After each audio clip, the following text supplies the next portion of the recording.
There have been 3 deals that we know about so far today, and again, I'll stress there may be other deals that we have not yet learned about.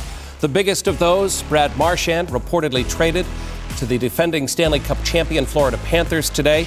We have no idea what is returning to Boston in exchange for Marchand. Defenseman Brandon Carlo traded to the Toronto Maple Leafs today. Forward Charlie Coyle traded to the Colorado Avalanche earlier today.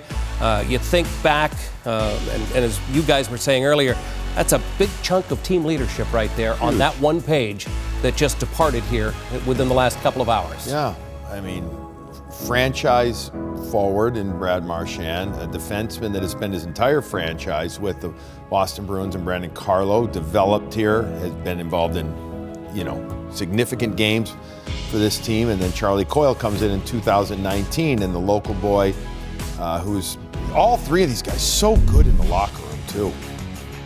Here's Charlie Coyle. 2019, welcome to Boston. Yeah, when he got traded at the deadline to the Boston Bruins. That's stepping on the ice for the first time as a member of the Boston Bruins. He was traded by Minnesota to Boston for Ryan Donato, who, by the way, is having a great year this year. Rumors of him re-signing in Chicago. Yeah. And a 5th-round pick in 2019. Charlie Coyle talked about it way back in 2019. Good jitters, I guess it was. I was just really excited. And it just, like I said, it's been an easy transition, so I just felt comfortable. But yeah, a lot of different emotions the last couple of days, but more so good ones right now, and just being on the ice and having a good skate with the guys. So Charlie Coyle obviously was a key contributor to this franchise over the course of his time here, but his production had decidedly slipped this year. This year, yeah, a beautiful year last year, a year where he played with such strength and conviction, and he had more, really had a really impactful offensive season for the Bruins. I mean, with how well, not that he's controlled the puck, shot a little bit more, brought it even more to the middle ice. Just one of the 4 or 5 players last year, Razor, that had career years for the Boston Bruins, and unfortunately, outside of Geeky, they weren't able to replicate this year. And that's been a big part of this team's issue this season. But here you go, you get a guy who, wonderful, 7 years, parts of 7 years here. I mean, very well respected, and it's a phenomenal person. And a great Bruin. Yeah, a great Bruin. Great Bruin. Should have won a cup in 19. You could go back to that and the way he played. But great guy, great Bruin, and a great pro. And he'll have an opportunity in Colorado with this deal to go on a run there too. Casey Mittelstadt, who is playing for the Colorado Avalanche right now, comes to Boston as part of the deal. I don't know if he'll be in Tampa for tomorrow's game. A prospect, Will Zellers, who will play at the University of North Dakota this coming year, is tearing up the USHL, and a 2nd-round pick in 2025. That's what the Bruins receive in exchange for Charlie Coyle, and a 5th-round pick in 2026. By the way, we're just starting to hear some things out of Toronto.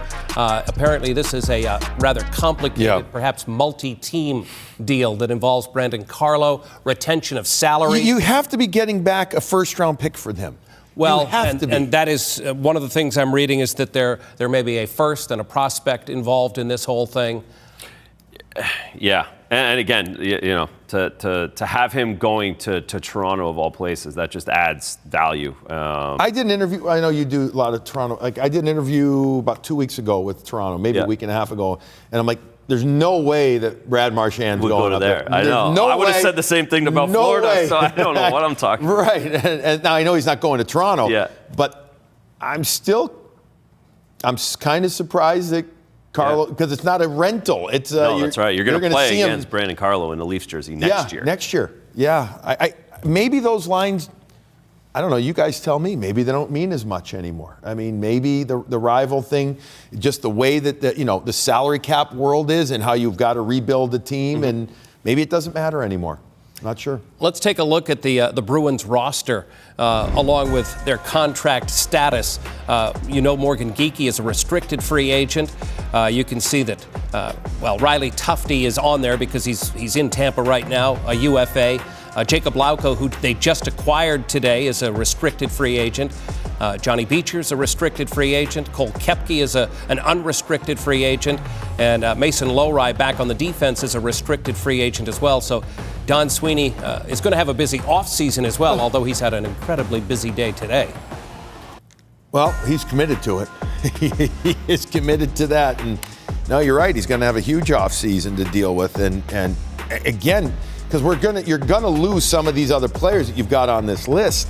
And so you're going to say, all right, what direction are they going? They made a big movement last year to get big, to get stronger, to hopefully counter punch, literally and figuratively, the Florida Panthers and teams like that.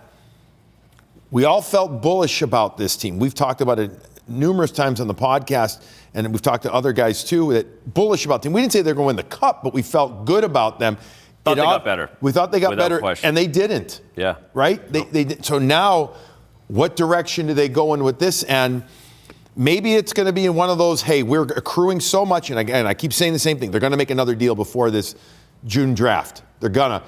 Maybe this becomes give us 1 year to really get even more stuff, and then we will kick it into high gear again. They're going to have salary cap room, they're going to have contract room, etc. Yeah, and that's why, like, dying to see what they get, because that hinges on what that looks like as well, right? If it's 20 draft picks or if it's 3 players, like which way, we're still learning what's going on. You have to be getting back between those two deals, at least one high-level player/prospect that can. Game changer. That can get into your team. And because the trades haven't officially been ratified by the National Hockey League, that's why some of these details are missing.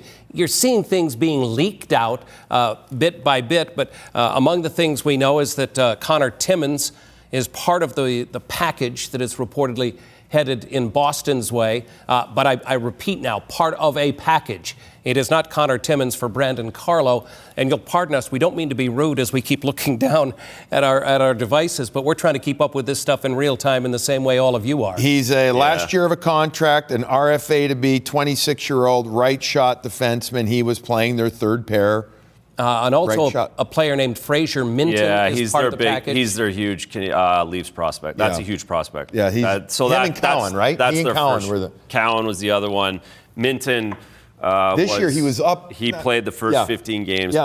Got 4 points last year. Again, second-round pick, 38th overall of the Leafs. He was their big prospect, Western League hockey player. That's their first-round pick. That's the first-round pick back for him. Yeah.